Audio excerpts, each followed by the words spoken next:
हृदय से स्वागत करता हूं।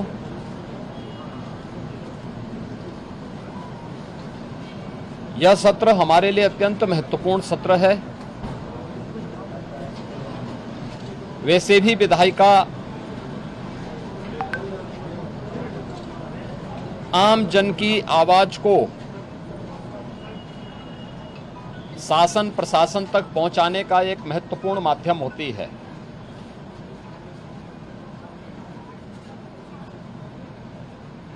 गरीब, किसान, युवा और महिला, इनसे जुड़े हुए मुद्दों पर चर्चा करने, समीक्षा करने और उसे परिणाम तक पहुंचाने का सबसे अच्छा प्लेटफॉर्म संसदीय प्रणाली में कोई है तो वह विधायिका होती है। हर जनप्रतिनिधि अपने अपने क्षेत्र की समस्या को वहां रख सकता है और सरकार से उसके समाधान का रास्ता निकलवा सकती है। इस प्लेटफॉर्म का बेहतर उपयोग हो, यह बीजेपी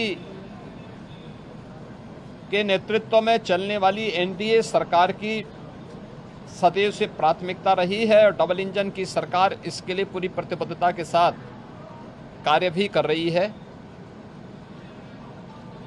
पिछले 9 वर्षों में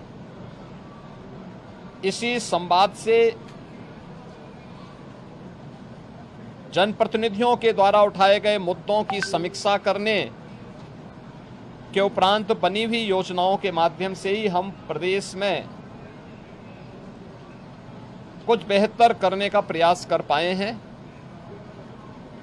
उत्तर प्रदेश के परसेप्शन को बदलने में, आमूलचूल परिवर्तन करने में हमें सफलता प्राप्त हुई है। उत्तर प्रदेश को देश के बीमारू राज्यों से उभार करके एक रेवेन्यू सरप्लस और इकोनॉमी का ब्रेक थ्रू स्टेट के रूप में प्रस्तुत करने का भी एक अवसर प्राप्त हुआ है।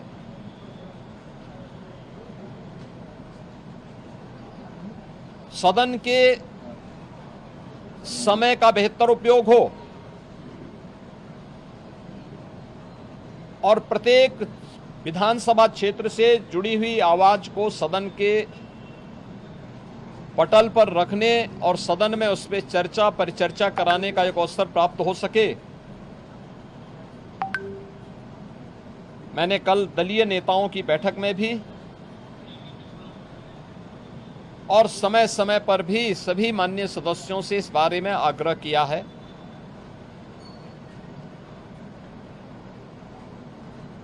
अच्छा होता कि इन मुद्दों पर चर्चा करने की बजाय युवाओं के कल्याण के लिए क्या 9 वर्षों में हुआ है और वर्तमान में क्या कुछ करने जा रही है सरकार। आधी आबादी महिलाओं के सुरक्षा, उनके स्वावलंबन और उनके सम्मान के लिए क्या 9 वर्ष में किया है और आगे क्या करने जा रही है। अन्नदाता किसानों के जीवन में परिवर्तन लाने और उनके चेहरे पर खुशहाली लाने के लिए क्या कदम उठाए गए हैं। इन सभी मुद्दों को लेने के साथ ही गरीबों के कल्याण के लिए वेलफेयर स्कीम ने, डबल इंजन की सरकार ने पिछले 9 वर्ष के अंदर 6 करोड़ से अधिक गरीबों को गरीबी रेखा से उभार करके एक मध्यम वर्गीय श्रेणी में ला करके उनके जीवन में परिवर्तन लाने का प्रयास किया है। उस परिवर्तन का केंद्र बिंदु हमारी विधायिका है। यहां नीतियां बनती हैं, उससे पहले चर्चा परिचर्चा होती है। सस्टेनेबल डेवलपमेंट गोल्स पे हुई चर्चा भी इन्हीं सब मुद्दों पे, शिक्षा के लिए, स्वास्थ्य के लिए, गरीबी उन्मूलन के लिए, अन्नदाता किसानों के लिए, निवेश के लिए, रोजगार के लिए इन सभी पे चर्चा करने का एक सशक्त माध्यम बना था। वर्तमान में यह महीना हमारे लिए बहुत महत्वपूर्ण होता है। खेती किसानी की दृष्टि से किसानों के लिए, स्कूल कॉलेजेस में एडमिशन की दृष्टि से छात्रों और युवाओं के लिए, और अपनी धार्मिक यात्रा के लिए सावन के मास में निकलने वाला शिव भक्त कावड़ यात्रियों की दृष्टि से बहुत महत्वपूर्ण होता है। मैं इन सभी समुदायों का, अपने युवा ऊर्जा के प्रतीक छात्रों और युवाओं का जिन्होंने प्रवेश लिया है या जो नए रोजगार के लिए आगे बढ़ रहे हैं, उन सभी प्रतिभाशाली युवाओं का हृदय से अभिनंदन करता हूं, उनके लिए अपनी शुभकामनाएं व्यक्त करता हूं। अन्नदाता किसान उत्तर प्रदेश का बहुत परिश्रमी है। हमारा अन्नदाता किसान जब दिन रात मेहनत करता है, परिश्रम करता है, तब यूपी की इस धरती से सोना उगलवाने का वो काम करता है। आज हमारा अन्नदाता किसान भारत की कुल कृषि योग्य भूमि में 11% भूमि में 21 से 22% खाद्यान्न का उत्पादन कर रहा है। एक बेहतरीन उपलब्धि है। उसके जीवन में व्यापक परिवर्तन हुआ है। प्रधानमंत्री जी के विजन के अनुरूप दोगुने से अधिक आय हमारे अन्नदाता किसानों की हुई है। किसानों से जुड़े हुए अन्य कौन से मुद्दे हो सकते हैं जो उनके जीवन में और खुशहाली ला सके, इस विषय को लेकर के अभी तक हमारे अन्नदाता किसानों ने जो परिवर्तन लाया है, जो रिफॉर्म किया है, मैं इसके लिए उन सभी अन्नदाता किसानों का भी हृदय से अभिनंदन करता हूं। उत्तर प्रदेश के अंदर आधी आबादी के जीवन में व्यापक परिवर्तन हुआ है। 12% जो महिला श्रम बल था पहले 17 में, आज वो बढ़कर के 37-38% से अधिक हो चुका है। डबल इंजन की सरकार कामकाजी महिलाओं के लिए श्रमजीवी हॉस्टल का निर्माण कर रही है सभी बड़े महानगरों के अंदर, जिससे उनके लिए आवासीय सुविधा उपलब्ध हो सके और उन्हें अपने कार्यस्थल पर जाने में बहुत दूरी न तय करना पड़े। इन सभी कार्यों के लिए भी और मिशन शक्ति के अंतर्गत भी महिला सुरक्षा, महिला स्वावलंबन और महिला सम्मान की दृष्टि से सरकार ने अनेक कदम उठाए हैं। उत्तर प्रदेश सरकार की हर एक भर्ती में युवाओं को 9 लाख से अधिक नौकरी उपलब्ध करवाने और उसमें भी 20% से अधिक महिलाओं की भागीदारी के साथ एक नए कीर्तिमान उत्तर प्रदेश सरकार ने स्थापित किए हैं। डबल इंजन की सरकार के कारण आज प्रदेश के अंदर ईज ऑफ डूइंग बिजनेस, सुरक्षा और अन्य कारणों से निवेश के लिए बेहतर अवसर प्राप्त हुए हैं। लाखों नौजवानों को अपने ही जनपद में, अपने ही क्षेत्र में आज नौकरी और रोजगार की गारंटी मिली है। परंपरागत उद्यम को प्रोत्साहित करते हुए 1 डिस्ट्रिक्ट 1 प्रोडक्ट और पीएम विश्वकर्मा जैसी स्कीम ने उनके जीवन में व्यापक परिवर्तन करने के साथ ही करोड़ों नौजवानों के लिए रोजगार के नए अवसर उपलब्ध करवाए हैं। जो भी नौजवान इनके माध्यम से प्रदेश की अर्थव्यवस्था को मजबूती प्रदान कर रहा है, उन सब का भी मैं हृदय से अभिनंदन करता हूं, उनको बधाई देता हूं। स्वाभाविक रूप से शिव भक्त पूरे प्रदेश के अंदर, पूरे देश के अंदर हर हर बम बम के उत्साहपूर्ण माहौल में अपनी शिव भक्ति को इस माह में निवेदित कर रहे हैं। आज सोमवार का दिन भी है। अभी से करोड़ों की संख्या में शिव भक्त कावड़ यात्री के रूप में पश्चिमी उत्तर प्रदेश में हरिद्वार के पावन धाम में हरजी की पेड़ी में गंगा जल लेने के लिए प्रस्थान कर चुके हैं। उनके स्वागत के लिए, उनकी सुरक्षा के लिए, उन्हें कहीं कोई दिक्कत न हो, कि परेशानी न हो, इसके लिए प्रशासन ने, स्थानीय प्रशासन ने, स्वयंसेवी संगठनों ने, सामाजिक और व्यापारिक संगठनों ने, धार्मिक संगठनों ने अनेक कार्यक्रम प्रारंभ किए हैं।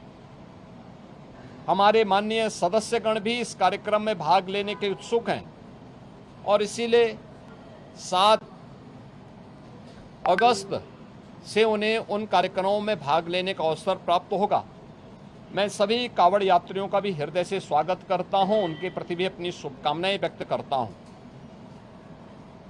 मित्रों, जिन लोगों के समय में किसानों के हितों पर कुठाराघात हुआ था, जिन्होंने उत्तर प्रदेश के अंदर किसानों को जल नहीं, पानी नहीं दिया, खेत के लिए पानी नहीं दिया, जिन्होंने अन्नदाता किसानों के हक पर बिचौलियों का वर्चस्व स्थापित करवाया, जिन्होंने उत्तर प्रदेश के अन्नदाता किसानों को असुरक्षित करते हुए उनके जीवन में बदहाली लाने का पाप किया था। 2007 से 2017 के बीच में 29 चीनी मिलें बंद हुई थी। 21 चीनी मिलें औने पौने दाम पे बेच दी गई थी। आज उनका दोहरा चरित्र देखिए, वे आज किसान की बात कह करके उनके जले पर नमक छिड़कने का काम कर रहे हैं, जबकि प्रधानमंत्री मोदी जी के नेतृत्व में अन्नदाता किसानों के लिए प्रधानमंत्री फसल बीमा योजना, प्रधानमंत्री कृषि सिंचाई की योजना, जिसके माध्यम से 24 लाख हेक्टेयर लैंड में अतिरिक्त सिंचाई की सुविधा हमने यूपी में दी है। ये परिवर्तन देखने को मिला है, ये हुआ है। अन्नदाता किसान आज 1 नहीं, 2 नहीं, 3-3, 4-4 फसल प्रदेश के अंदर लेने का कार्य कर रहा है। पैक हाउसेज के माध्यम से यहाँ से औद्यानिक फसलों का एक्सपोर्ट हो रहा है, विभिन्न देशों में हो रहा है। 3,23,000 करोड़ रुपए से अधिक का गन्ना मूल्य का भुगतान हुआ है और 122 चीनी मिलों में से 105 से अधिक चीनी मिलें ऐसी हैं जो चौथे 5वें दिन गन्ना मूल्य का भुगतान गन्ना किसानों के खाते में कर रही है, जबकि समाजवादी पार्टी के समय में 10 वर्ष का गन्ना मूल्य का बकाया बाकी था और ये लोग किसानों के साथ किसी प्रकार से उनके हितों को संरक्षण देने की बजाय उन्हें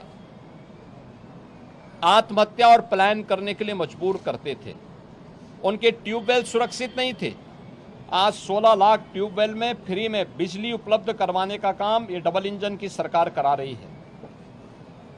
आश्चर्य होता है वे किसानों के मुद्दे की बात कर रहे हैं। देश में पोर्टल की समस्या आई थी, लेकिन आज खाद की उपलब्धता हर एक जगह सुनिश्चित करवाने के लिए विभाग को पूरी शक्ति के साथ कहा गया है और मैं सभी अन्नदाता किसानों के लिए से इस बात के लिए आश्वस्त करता हूं कि डबल इंजन सरकार है, किसान उसकी प्राथमिकता में है, युवा उसकी प्राथमिकता में है। अयोध्या के मुद्दे को वे लोग उठा रहे हैं जिन्होंने राम भक्तों पर गोलियां चलाई थी, जो जय श्री राम बोलने पर लाठी गोली चलाते थे, जिन्होंने श्री राम मंदिर के निर्माण में वकीलों की अपनी फौज न्यायालय में खड़ी करके इस पूरे कार्यक्रम को बाधित करने का प्रयास किया था। और राम मंदिर में चंदा चोरी की बात वे लोग करते हैं जिन लोगों के जेब से एक पैसा भी राम मंदिर निर्माण के लिए नहीं निकला है। इनके दोहरे चरित्र को देश देख रही है, दुनिया देख रही है। मैं आज के इस अवसर पर सभी माननीय जनप्रतिनिधियों से इस बारे में कहूंगा कि वे सदन में एक स्वस्थ चर्चा परिचर्चा को बनाए रखने के लिए कार्य करें। हमारे सभी सरकारी कर्मचारियों ने, आउटसोर्स से जुड़े हुए, संविदा से जुड़े हुए कार्मिकों ने पिछले 9 वर्ष में मेहनत की पराकाष्ठा करते हुए जो मेहनत की है, उनके वेलफेयर के लिए भी सरकार पूरी प्रतिबद्धता के साथ कार्य कर रही है। हमने शिक्षा मित्रों को, अनुदेशकों को बेसिक, माध्यमिक और उच्च शिक्षा के सभी शिक्षकों को हमने कैशलेस की सुविधा के साथ साथ शिक्षा मित्र और निदेशकों के मानदेय को भी बढ़ाया है और अभी उन सभी तबके के लिए भी सरकार कार्य कर रही है। चाहे आउटसोर्स कमीशन को तत्काल लागू करने की कार्रवाई मेरा मानना है कि अगले एक डेढ़ सप्ताह के अंदर हम उसको लागू करके न्यूनतम मानदेय उनका सुनिश्चित करने जा रहे हैं। इस सरकार की प्रतिबद्धता का हिस्सा है। आंगनबाड़ी, आशा वर्कर, रसोइया, ग्राम चौकीदार, इन सभी के लिए भी सरकार ने उनके एक हैंडसम मानदेय उनको प्राप्त हो और उनकी सेवाएं इसी प्रकार से प्रदेश के हित को संवर्धित करने के लिए कार्य करेगी। इसके लिए हम लोगों ने सप्लीमेंट्री बजट का सहारा लिया है और मैं विश्वास करता हूं कि प्रदेश के हित के लिए 25 करोड़ जनता के वेलफेयर के लिए, उनके विकास के लिए विधानमंडल की इस कार्रवाई को शांतिपूर्ण ढंग से चलाने के लिए हमारे विपक्षी साथी नकारात्मकता की राजनीति को छोड़ करके एक सकारात्मक राजनीति को आगे बढ़ा करके उत्तर प्रदेश के इस बदले हुए परसेप्शन को प्रदेश के विकास के लिए और प्रदेश की समृद्धि में अपना योगदान देंगे। मैं एक बार फिर से सभी माननीय सदस्यों का स्वागत करता हूं। आप सभी मीडिया के प्रतिनिधियों का भी मैं स्वागत करता हूं जो विधानसभा की कार्रवाई को यहां पे कवरेज करने के लिए उपस्थित हुए हैं। बहुत बहुत धन्यवाद जी।